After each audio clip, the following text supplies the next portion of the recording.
All right, good evening, everyone. Thank you so much for joining us for the virtual budget stakeholder meeting. This is one of two opportunities for the community to provide input on the school division's budget for the 2021-22 school year. Joining us to share some information related to the development of the budget is Chris Sorensen, Chief Financial Officer, and Debbie Hargrave, Director of Budget. I'm Sean Gilliland, Communications Specialist, and will serve as this evening's facilitator. In addition to tonight's meeting, public input session will be held before the school board on December 10th at Newbridge Learning Center. The input session is simply an opportunity for public comment and will not include a presentation or discussion. The school division will develop a budget using stakeholder feedback. The superintendent's proposed budget is scheduled to be released in January. Before we get started, I'd like to share some quick housekeeping details. We want to make everyone aware that this evening's session is being recorded and will be posted on the budget page tomorrow. To ask a question or make a comment, please raise your hand by using the raise your hand icon or simply type "I have a question or comment" in the meeting chat and include your name. Speakers will be announced in groups of 3, and we will do our best to call on speakers in order. Please be courteous and respectful. We ask that you keep your mic muted until it is your turn to speak. Please state your name and school affiliation if you choose before speaking. To allow time for as many speakers as possible, we are asking that you keep your comments to approximately 90 seconds or less. And again, as a reminder, this is an informal opportunity to ask questions and provide comments on the budget for school year 2021-22. Your feedback will be considered in the development of the superintendent's budget proposal to be released in January. And now I will turn it over to Chris and Debbie to share the budget information. Thank you, Sean. Excuse me. Thank you, Sean. Thanks to everybody for coming out tonight. I know it's kind of a hard time to get together for a meeting on the budget, but we try to get something after work for folks, and because your input is important to what we do in the budget process. So again, thanks for taking time out of your night to come out and join us. So this is a stakeholder meeting. It's for the FY22 budget. So we're currently in the fiscal year 21, which will go through June 30th, 2021. The fiscal year 22 budget will start July 1st of 2021 and go through June 30th of 2022. And that's what we're here tonight for, to get comments on that budget. So just want to run through a quick agenda. We'll go through our budget priorities that we use. Obviously walk through the budget process quickly, give an overview of our budget, and talk about what we've done so far in the budget process and where we're kind of starting from, and then talk about the next steps. There is a lengthy budget process here in Henrico, so we'll go through those steps. Just quick facts that we have 72 schools and centers. As of November 2019, we had 50,406 students. We'll work to update all these numbers, but for this school year, we have 48,983 students. We do have nearly 4,100 teachers and just over 7,100 total employees. Our cornerstones, and we use these to really guide us during the budget process. As you can imagine, we get lots of valid input into the budget of things that parents or staff or students would like us to do, and we simply can't afford to do all of them. So we do guide the process on our cornerstones, and they are safety and wellness, academic growth, equity and opportunity, and relationships. So we'll go through our cornerstones with all the requests that we get and see how well the requests pair up to our priorities. And then we'll rank those requests and recommend funding to the superintendent for her budget and then to the school board. So the budget process, we always list stakeholders' input. We do a couple of these meetings every year. Sean talked, there's one tonight and there's one in December, but we're always getting input on the budget. We're always seeking emails from people if they have an idea. We're always getting input from school board members who receive calls from their constituents. When we go to meetings or different events and we hear folks talk, Debbie Hargrave, our budget director, keeps an extensive list of ideas for the next budget process. So even though we do reach out formally a couple times a year, we're always taking input for the budget process. The proposed budget development, we started that last month. We reached out to our internal departments to get requests for their budget. And we'll work on the budget request now until mid-January. At the January 28th school board meeting, the superintendent will present her proposed budget to the school board. In February, the school board will review her budget, make comments, make suggestions, and ultimately amend her budget as they feel necessary to give the best budget for our students and community moving forward. And they'll approve that budget in February at their second board meeting. In Virginia, only the board of supervisors can appropriate funds. So after the school board approves the budget, it goes to the county manager to become part of his budget, going to the board of supervisors. The county has a similar budget process that we have. They'll have stakeholder input. They'll have a formal public hearing, as we will later on in the process. And then they will adopt the budget and appropriate the funds to all county departments and to the school board. So our budget, these two pie charts shows the FY 2020 budget, which was last year, and the current budget, FY 2021. We do have four funds: general fund, debt service, school nutrition, and state and federal grants. So the general fund is what we operate. You can see it's by far the largest. In 2021, it's 79% of all of our funds, which totals $642.3 million. So most of our day-to-day operations, the vast majority of our employees are charged to the general fund. Our debt service is how we pay back the money that we borrowed, simply similar to a mortgage that we all may have. We borrow money to make improvements, to build new schools, and we need to pay that money back. That's our debt service fund. School nutrition is a self-sustaining fund. That's the meals we provide to our students. That's just under $24 million. And it consists of some federal funds, and then obviously the charges for meals that funds that program. There are no local tax dollars in that program. And then state and federal grants, there are a series of grants that we have. Some of the larger ones you may be familiar with are the federal grants, Title I, Title VI-B, Title II, Title IV, so some of the larger title grants, as well as some smaller, relatively smaller state grants. And that comprises $67.9 million. So since the general fund is so large, we spend most of our time in the budget process in the general fund. And so to break that down a little bit more for you, looking again, these two pie charts compare FY 20 and FY 2021. So looking at the pie chart on the right, the general fund is $509.9 million this fiscal year. The majority of that goes for instruction. You can see 75.8% of our general fund expenses are for instruction. That's what you'd like to see in the school division. Administration, attendance, and health is $19.4 million, about 3.8%. Pupil transportation is 27.3 or 5.4%. Operations and maintenance 48.1, 9.4%. And technology is $28.5 million or 5.6%. So these are categories that we report our expenses to the state. The state has pretty stringent reporting requirements. School divisions report in these same categories across the state. On the revenue side, again, these two pie charts compare fiscal year 20 and fiscal year 2021. In any locality in Virginia, the two largest funding sources will be the locality. So in our case, that's Henrico County and the state. So in 2021, we get about 46.7% of our revenue from the county and 51.2% from the state. Meals tax also comes from the county. That's a separate category from the referendum that was passed a few years ago. And then we have some miscellaneous we group together as other. That's $876,000. That federal amount down there is our ROTC program at $360,000. So talk about the expenses a little bit.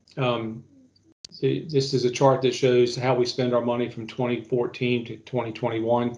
So the largest blue line on the bottom, the 88.4%, that's salary and benefits. So we're a very labor intensive organization. We provide very personal services to our students. So we require lots of staff to do that. So about 88.4% of that $509 million goes to pay salaries and benefits.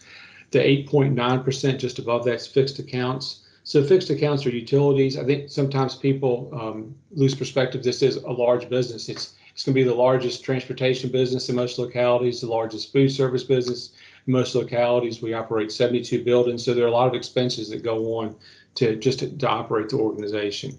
So the 8.9%, that's utilities and contracts, leases. We have accounting fees, legal fees, it's fuel for our buses. So those fixed operating costs make up almost 9% of our budget. And then that top piece, the 2.6%, those are other expenses that we have. It's office supplies, educational materials, equipment, and maintenance. So again, I think it's important to remember that most of our budget goes towards salary and benefit for our employees, 88.4%. So as we begin planning for 2022, again, we've been getting information from our constituents for some time. So we have a starting point. We look at benefits are obviously important to our employees. So typically there's money in our budget to at least offset the cost of health care, if not pay for all of the increase. So we certainly have that as one of our top priorities going forward. This last school year was a little interesting with our budget. It was interesting in many ways, but from a financial perspective, it was certainly interesting too. We had a approved budget by the school board back in February of $533 million. And if you recall, I said our adopted budget is $509 million. So due to COVID, there was some significant budget reductions to what the school board approved and what the Board of Supervisors adopted. So certainly one of the things we want to do moving forward is to look at some of those items that were reduced out of that budget.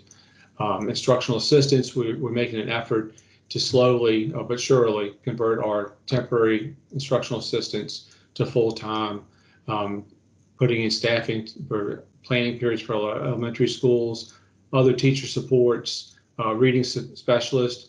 We've worked really hard to increase the textbook and software available to in our classrooms for our students.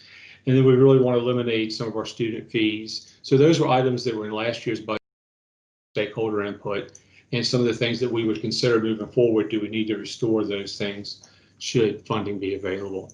So in addition to the things that were eliminated from last year's school board approved budget, certainly here tonight, we'd like to get information from you all. Are there additional things that we need to consider as we build our 2022 budget? It's also that last line on that slide is important that in Henrico, I mentioned benefits are important for our employees to our school board. Certainly compensation is a top priority every year for our school board. In Henrico, compensation is done at the end of the process. So you will almost never see compensation included in the school board's approved budget, but that will come to us later in the process if there is a pay increase from the Board of Supervisors. I mentioned earlier there is a long time frame for the budget development, and so this is a high level view of that. The formal budget kickoff where the county manager gives his vision for what the budget is, that was November 3rd. Obviously today's November 10th. We're here for the stakeholders meeting. December 10th, the school board will have another input session at their school board meeting at 5:30. And then you can see the process continues next year. I mentioned earlier the superintendent will present her budget to the school board on January 28th. The meetings in February is where the school board will review her proposal and make any changes they may want to make to it.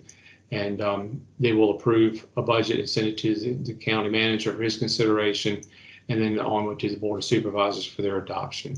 So although we've been working on the budget pretty in earnest now for a couple of months, it really technically officially started November 3rd, and it will end on June 30th when this fiscal year ends and the new one begins with a new appropriation. So that is my overview of the budget process. I want to go through that quickly just to give you some perspective, but certainly save time for comments and questions you all may have. Thank you so much, Chris. So community members, it is now your turn to talk. So I'm just going to remind you to please raise your hand if you have a question, or feel free to type it in the chat.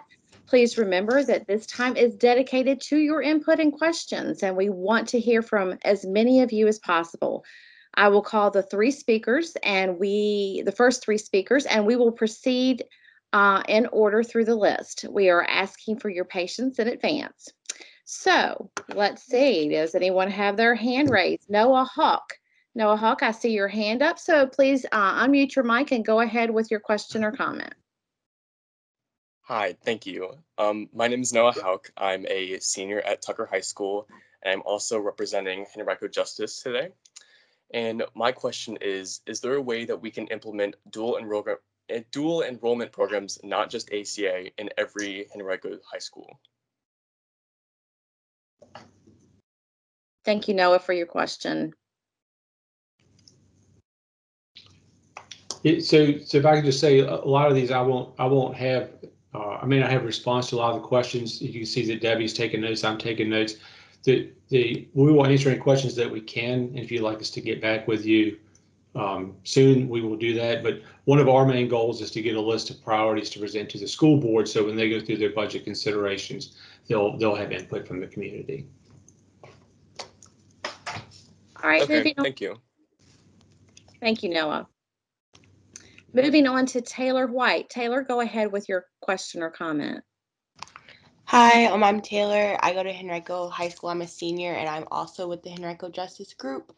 So I have a question about sort of similar to Noah's. Recently, in the past couple years, I'm leaving the freshman and sophomore class of this year in the ACA programs. They now have to pay out of pocket. I think it's about $1,200 to attend the ACA program, as it's no longer funded by the school or the county. Which is obviously a disadvantage and might discourage people from joining the program. I just wanted to know if you could shed light on maybe if there were some changes why it's no longer funded, or yeah, any light you can shed on that.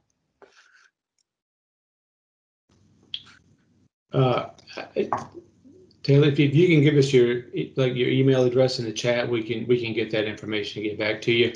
I will say that one of the priorities of the school board is to try to eliminate student fees. So, not addressing your specific question to the ACA, but laptop fees have been eliminated. So obviously much smaller than the dollar amount you're talking about, but still that is a step forward that the board has taken. We've also eliminated some of the fees for some of our core courses, science and gym, and there's one other that escapes me now, but there are 3 fees associated with some core classes that we have eliminated, or at least suspended due to COVID. So that the fee reduction clearly is a priority of the board. The exact question to your answer I don't have, but again, if you give us your contact information, we can get back with you. Would my student account be easier for you? Sure, that's fine. Okay, thank you. Okay, thank you so much, Taylor. I want to remind everyone this is your time and the floor is yours, and we have folks here to listen to your feedback and your questions. So please raise your hand if you would like to speak. Kashante Barmo has dropped his name into the chat. Kashante, go ahead with your question or comment. All right, hi. My name is Kishanti Barmo, and I attend Highland Springs High School, and I'm also a member of Henrico Justice. I just have a question about school funding.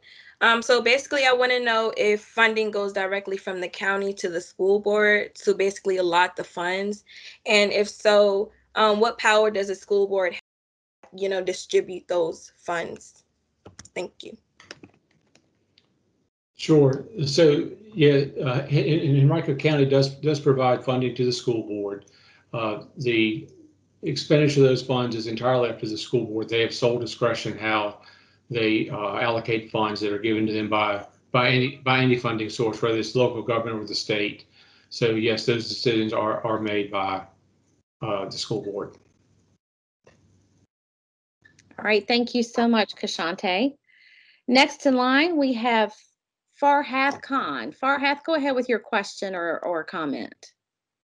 Hi, so my name is Farhath Khan. I go to Henrico High School, and I'm also with the Henrico Justice Group. So I might have missed this earlier, but would you be able to know, well, do you guys know how much, if you're, like, are you guys able to control how much money you receive, or determine how much you can increase in the amount of money you receive, or is that like determined by the state, or is it something that is decided by other people?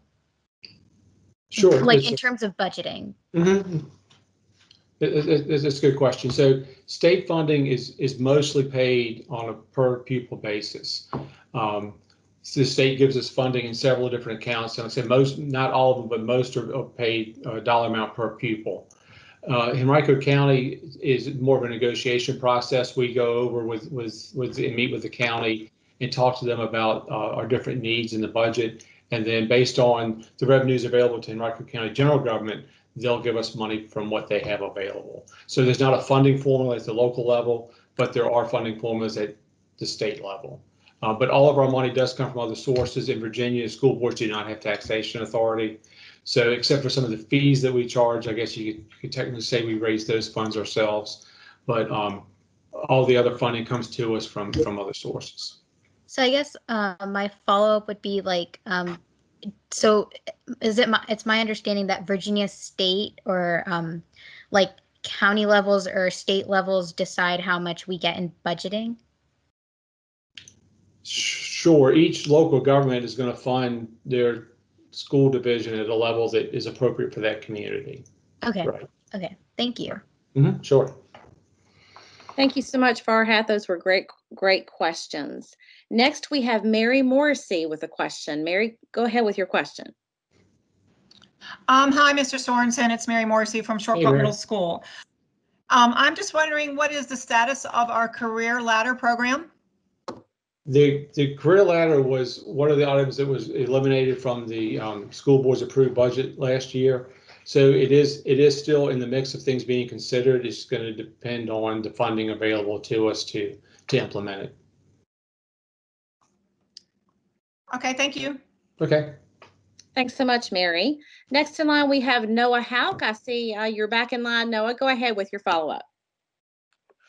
Hi, yeah. So you had mentioned that you get money from multiple sources. So do you know which source gives you the most money for budgeting? Yep. Hold on one second. Let me pull that slide back up. Sorry, we just.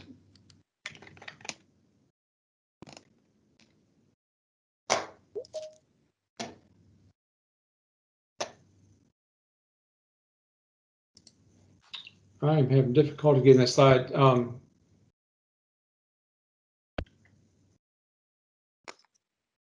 Sorry, no. So no, I can answer your question.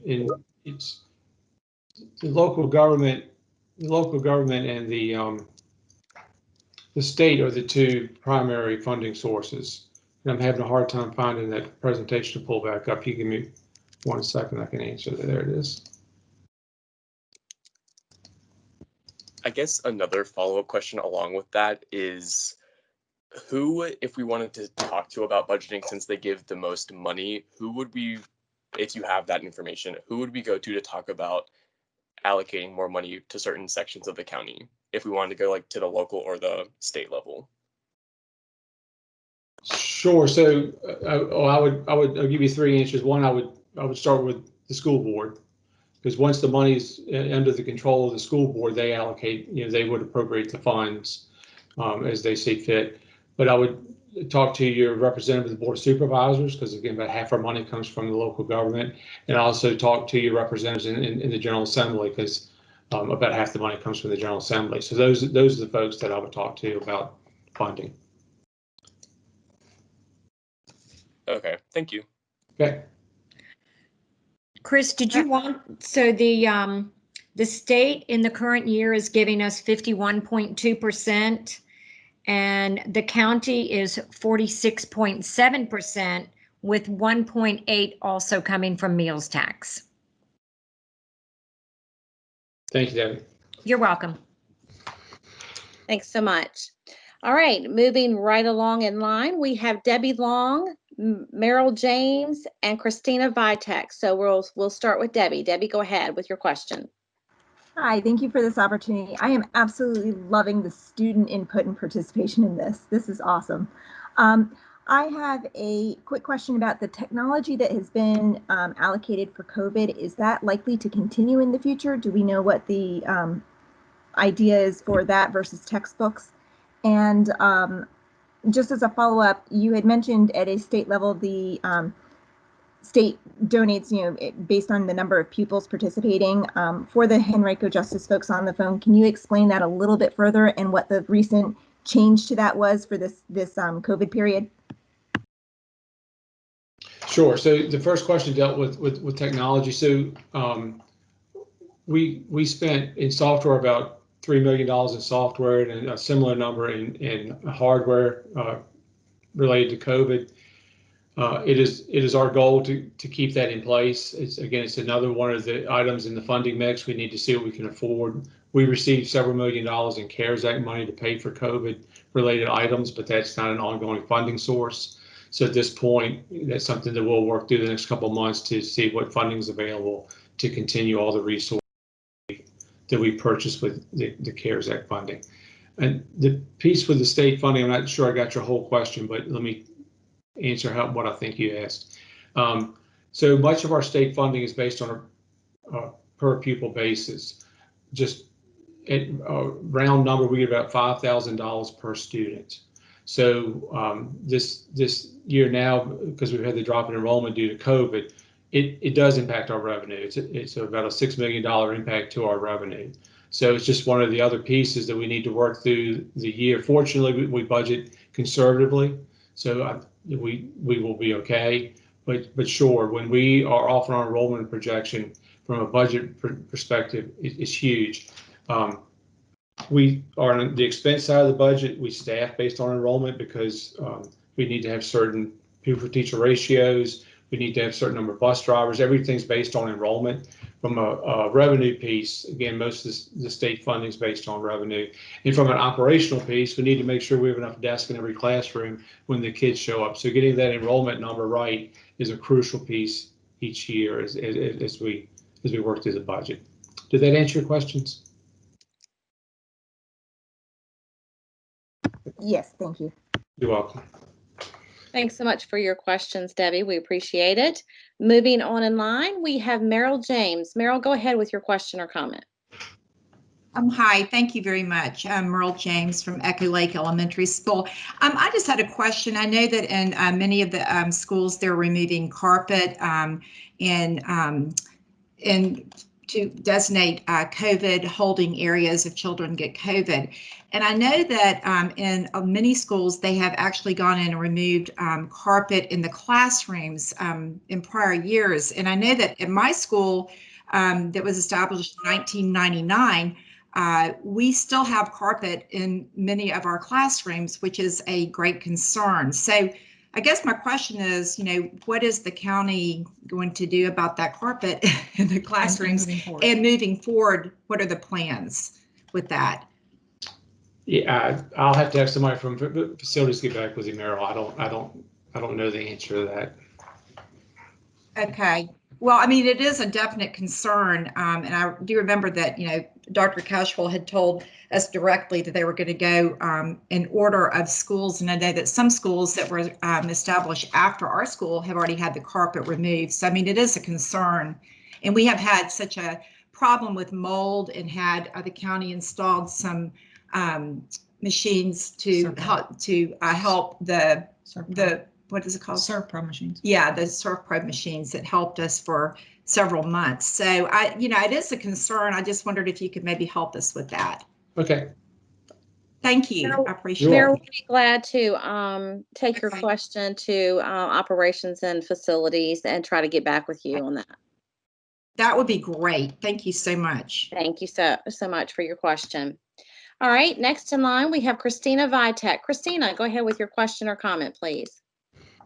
Hi, everyone. Thank you so much for doing this. You guys do such a great job, and this is an awesome opportunity. I've never participated in a stakeholder meeting. I'm a specialist in the Office of School Quality, and I'm also a parent. And I was just curious and sort of wanted to advocate for the additional school counselor positions that were included in the budget last year as kind of I think it was part of the collective effort for common planning at elementary. And I know with COVID, that was one thing that got cut. But from a parent perspective and a employee perspective, I know we were really excited about that opportunity. And now that our students have experienced such trauma with everything going on, I was just advocating that we reconsider including that. And I was curious if that was something that was being brought to the table again as we were considering funding for the future. Yeah, Christina, you're one of the many people that are advocating for that. And I think the superintendent's on the top of the list of advocates. We had an awesome budget last year. We had 40 counselors in there, as you said. And unfortunately, when the COVID reductions came, they were eliminated. We were able to add back 10 through the CARES Act funding. I know 10's not 40, but it's what we could work out with all of our other needs responding to COVID. So yes, it is certainly in the mix. Again, it is the top thing on the superintendent's list. Probably she was very excited that made the budget last year. So it has not been forgotten. Thank you, Christina. We're glad to have you participate this evening. Thank you. All right, moving on in line. Noah is back in line. Noah Hauk, go ahead with your question or comment. Hi, yeah. So you mentioned before that the school board can allocate money to certain regions. So is there a chance that the school board can reallocate money to have more money go to each student to have a potential dual enrollment program that like covers the cost for all of it? Or does the money that they get have to go to certain things? Like, do they have to follow a guide like 20% has to go to transportation, 20% has to go to this or that? No, there's really not a guideline. I mean, there are things that they have to consider. They have to consider funding every aspect of the operation. So there's not a percentage. There's not a formula how they allocate funds. We'll talk to the instructional folks that work in that program and see what answers we can provide for you. Okay, right. Thank you. Thanks, Noah. Moving on, we have Stacy Edmonds. Stacy, go ahead. Hi there, thank you. I just have a follow-up question to the information you shared about the meals tax, like the percent of the budget that comes from the meals tax. Am I correct in that you said it was 1.8% money that came to the county from the meals tax? Yes, ma'am, that's correct. Well, I guess in my mind, I was thinking that was supposed to be a larger percentage. So I went back and I found an article from 2018 where it says 4% of meals taxes going to the schools. So I'm just curious if you can answer if that has changed or why that seems like such a great reduction from years past. well, I think Debbie's response was the percentage of funding in the general fund. So the meals tax funds 1.8%. 100% of the meals tax comes. Okay. Right. Yes, Right. that explains it. My heart just went like, what? Yeah, ours would too, actually, if it got reduced. Right. So the money goes to our operating budget. I think it's like $9 million, Debbie, but it's 1.8% of our operating budget. Yes, sir, that's absolutely correct. All right, $9 million also goes to the capital budget, and then some money goes to pay that debt service amount that I talked about earlier for school-related projects. Thank you for clearing that up. Appreciate it. All right, thank you, Stacy. Kashante Barmo is back in line. Kashante, go ahead. All right. So my next question is, when you say you're funding or the school board is funding instruction specifically, what exactly is being paid for? I'm not sure how to answer your question. Every facet of the operation of the school division paid for by the school. When we say instruction, it's all teacher salaries, it's instructional material. Debbie, you probably know the detail more than I do, but. Yes, sir. So the instruction umbrella includes elementary education. So all of your elementary schools, which is going to include, and your middle schools and your high schools, it's going to include your principals, your office assistants, your instructional assistants, your teachers, your librarians, your counselors. Instruction is one huge umbrella. It's also going to include staff development is under instruction. What are some other departments under instruction? But it's everything related to instruction. Any employee in a school building is except for the custodial or food staff, are covered under instruction. All of your athletics, the extended responsibilities, your department chairs, teacher travel, teacher conferences. Does that answer your question, Kashante? Yes, thank you. Thank you very much. Mm-hmm. All right, Mary Morrissey is back with a follow-up question. Go ahead, Mary. Hi, thank you, Mary at Short Pump Middle. So since March, students and teachers mostly have not been in the building, and and has there been any savings on the electricity or gas for buses that would normally be budgeted into the budget for school? Any savings data that we have for that since we've not been using the gas for buses mostly and the electricity? Is there any data for that savings? And if any of that money has been saved, where has it been allocated? Sure. So for last fiscal year, I think it was like we returned $7 or $8 million to the general government, because remember, the general government is a large funding partner. So when the economy stalled in the spring, particularly meals tax, people stopped eating out. So the general government had revenue shortfalls on their side too. So they asked us to return as much money as we could. We returned, I think, $7 or $8 million for all those things that you just mentioned. Buses weren't running, the buildings were empty, and all that. Moving forward, obviously to this point there are some savings in those same areas. We are running the HVAC. We are probably spending more on utilities now because we're running systems longer.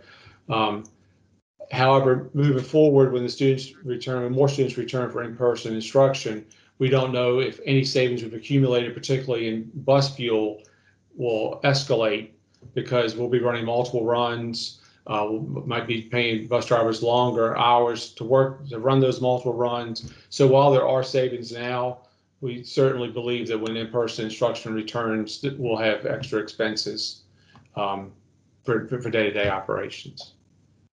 So money went back to the state then? It went back to Henrico County. Okay. All right, thank you, Mary. Thank you. Next in line, we have Jack Lacey. Jack, go ahead.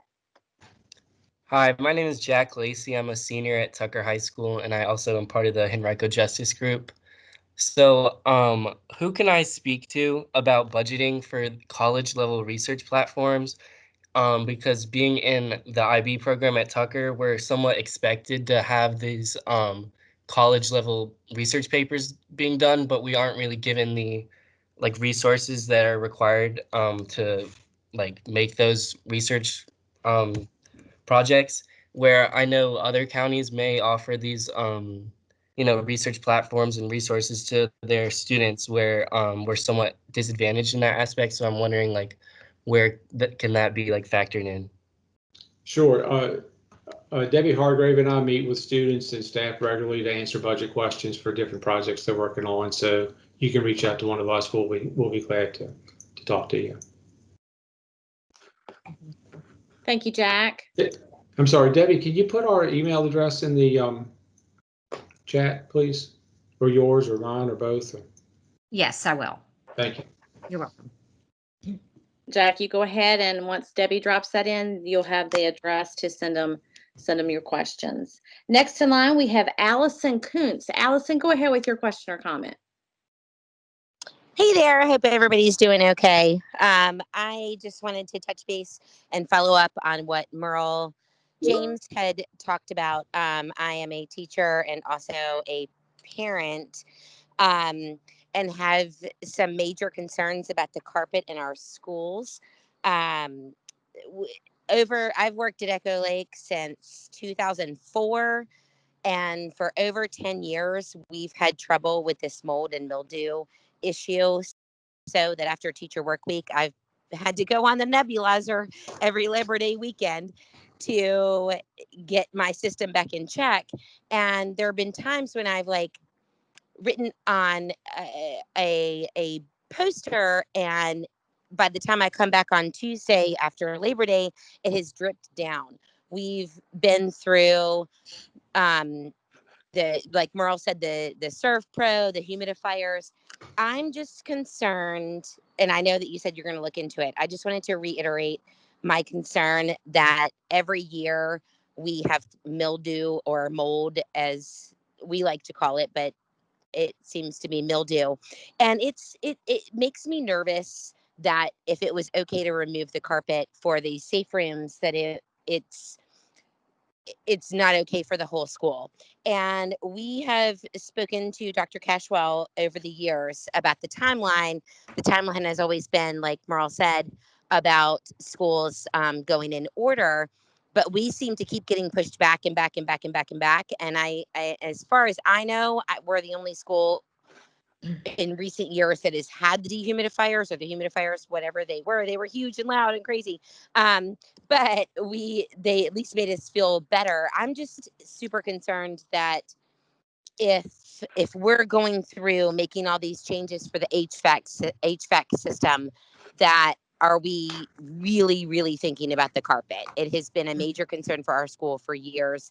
And I'm just happy that my children's school got it removed before we did, as I'm sending them there. But I just wanted to reiterate what Merle said. I know this isn't really a question, but just that it is a major concern for the teachers at our school and the children at our school and the people that are working in our school. Thank you, Allison, for taking advantage of this opportunity to share your comments. We do appreciate it. I just want to remind everyone that this is your time to speak and have your questions answered, and share your feedback on things to be considered in next year's school budget. So we have several people in line, and several people are repeat speakers, and that is fine. We welcome that, but I want everyone to have a chance to speak. So if you have something that you would like to share, please go ahead and get in line. Next up, we have Noah Hauk back with another question. Go ahead, Noah. Hi. So I don't know if this was already said before, but where in budgeting would making new classes like culture classes to have more diverse curriculums, like where in the budget would that fall, if that makes sense? Yeah, so I think what you really asked is how would funding become available for new classes, right? Yeah. Yeah, so I think that's one of the things that you would you would express what you want to a school board member and have them advocate with staff to develop something. But to develop a new course, that's something that our instructional folks would have to work up to make sure that it's in compliance with the things they have to look at for the state instruction guidelines. But certainly reach out to your school board member and let them know this is something that's important to you, and then ask them what they can do to help you get a class like that started. Okay, thank you. Okay. All right, again, these are great questions from our students. Taylor White, you were back in line. Go ahead with your question or comment. Thank you. So, I don't think that this has been answered yet, but just overall, the whole organization seems to be a big concern about dual enrollment. Is there like a specific person that we might be able to talk to that can talk about the funding of it, setting it up, and other things, or is that kind of just a you guys question, or?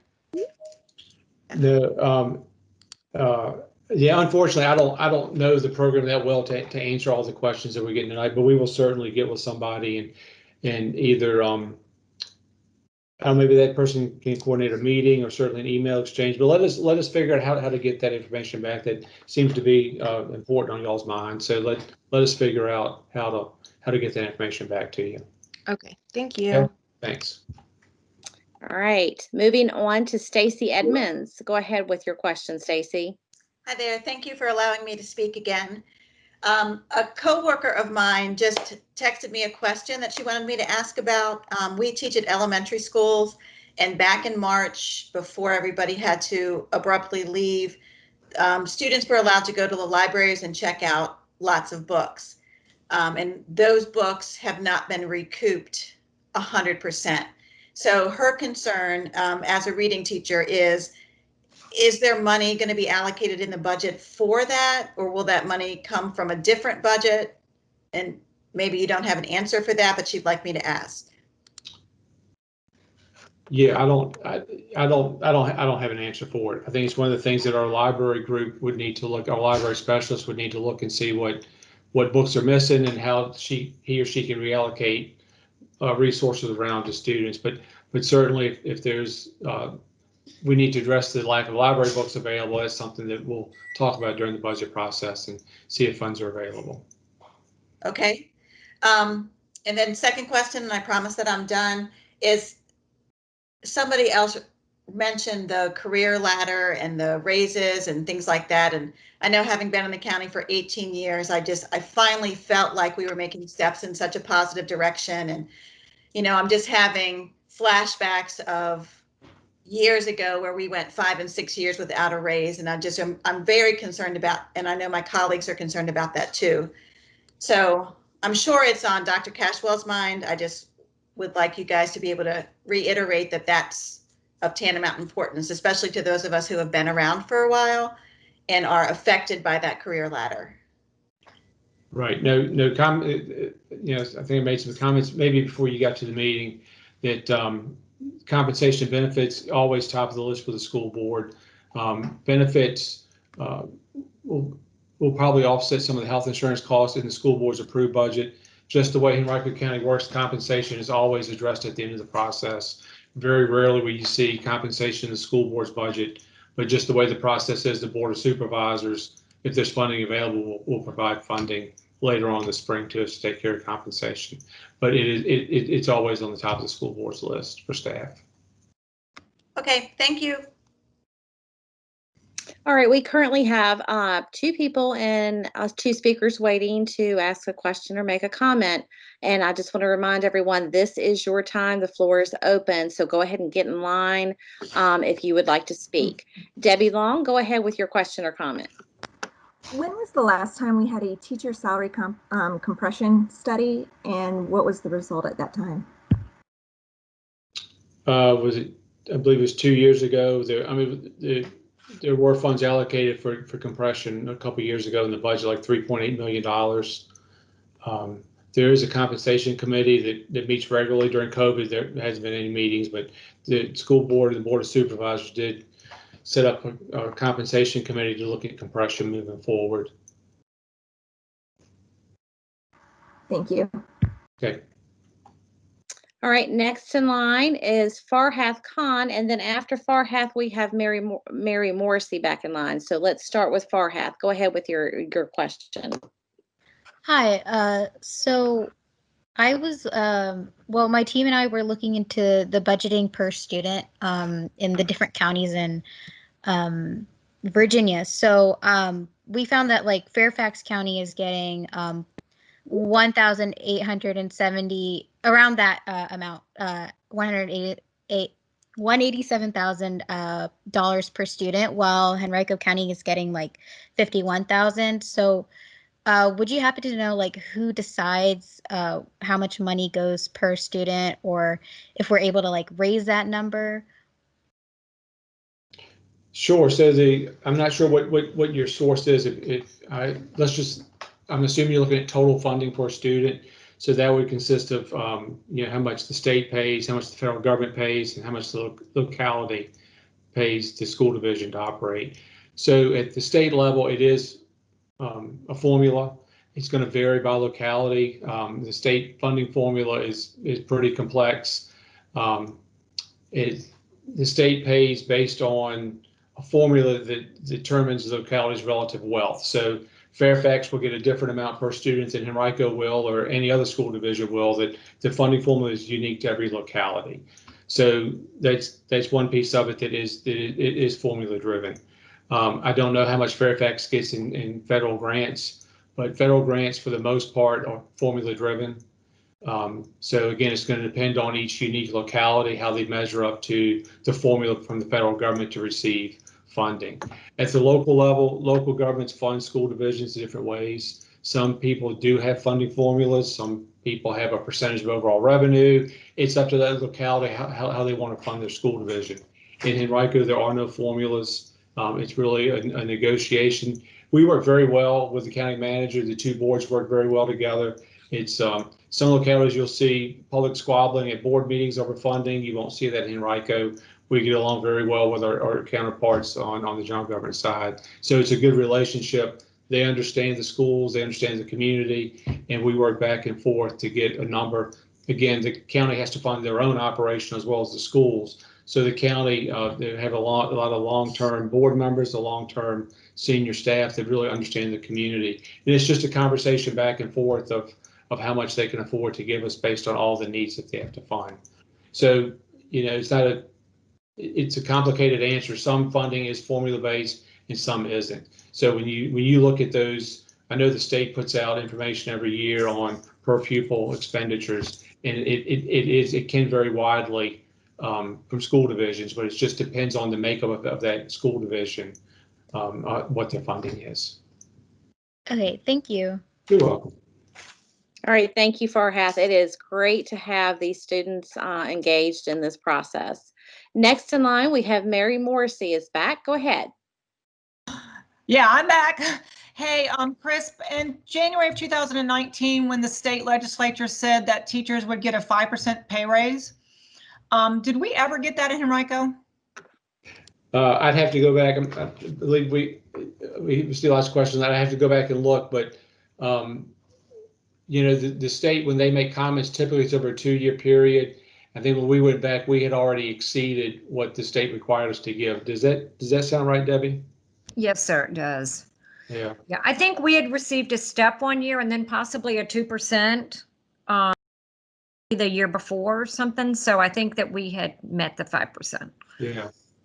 But the step wasn't given to everybody, correct? The step was, it was actually the additional percentage, I think, was given to the longevity employees. Except for me. So can you tell me what year that step was given? I do not have that on me. Hold on. I'll pull it up. I have a second question to follow up as a piggyback of what someone already said. You said that during COVID, there was a compensation committee that's been meeting. No, what I meant to say, hope I said, was we have not met during COVID. Oh, okay. But there is a committee? Yeah, back when the compression took place, the Board of Supervisors set up a compensation committee of school employees and general government employees. So it's the same committee? It's the same committee, right? Okay. Do we know what year that step? I'm looking it up now. I've got to open a different file.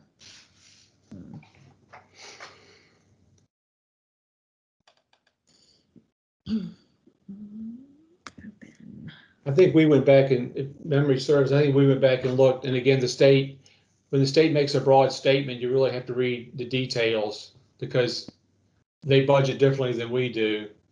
And so you really have to read the details. And I think that was over, I think we'd given 6% to folks over the same 2-year period, if I remember correctly. Mary, I'll email you.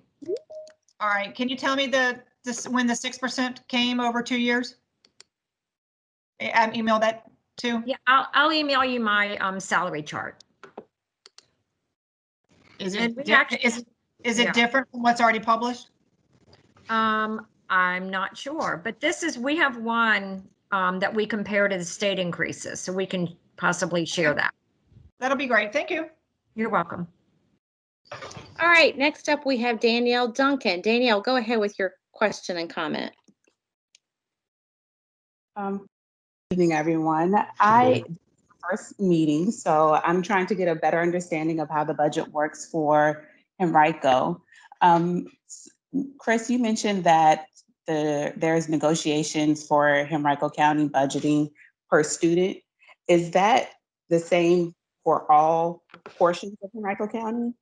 For instance, I live in Verona. Is that going to be the same that they're getting in the West End? Oh, sure. The Board of Supervisors, it gives us a lump sum. And then once we receive the lump sum, the school board allocates that money based out on priorities. So the government doesn't fund so much for this program, so much as a general rule for this program or that program or this part of the county. It's a lump sum to the school board, and then the school board allocates it out. Okay, so it is possible that students in different portions of Henrico are receiving a higher amount of the funding? Not local funding. They receive different funding because of federal resources, but local government, from a local perspective, we allocate operating costs to schools on a per pupil basis. So I guess the reason why I hesitated is how you're asking your question. We pay salaries to folks wherever they work. So, some people at different schools may make higher salaries, but from an operating perspective to run the school building, we allocate based on a per pupil amount. So that's at the local level. And then certain schools qualify for different federal assistance. So that would be on top of what the local level provides. Okay, and then for the state funding, you mentioned that there are formulas that are based on the localities. Is there anything that we could do at our level that would help influence those formulas, that would allow us to get additional funding for our students? Oh, sure. I mean, you can always talk to your General Assembly representatives and talk about how schools are funded. Sure. Thank you. Okay. All right, we have had many good questions tonight, many valuable comments, and lots of great discussion. It is 6:26. We have been underway for almost an hour, and the floor is currently open. So if I'm going to give you one more opportunity to sign up to be a speaker or to ask your question and make your comment. We'll wait a few more seconds.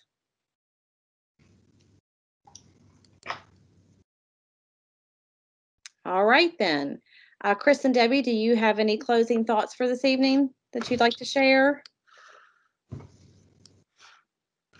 No, so I will say this, we've been doing this in person for years. And if we have 2 or 3 people show up at any one meeting, we've had a big night.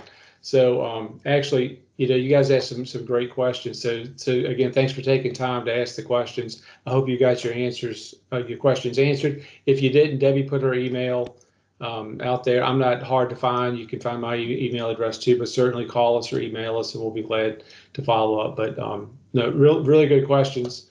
And thanks for taking time to ask them. Right. Thank you all for coming. Yeah. And I will echo that. We want to thank you for joining us to engage in this process. As a reminder, there will be another opportunity to provide feedback at the public hearing before the school board on December 10th at Newbridge Learning Center. This concludes the budget stakeholder meeting. As always, we value your input and appreciate your participation. Please enjoy the remainder of your evening.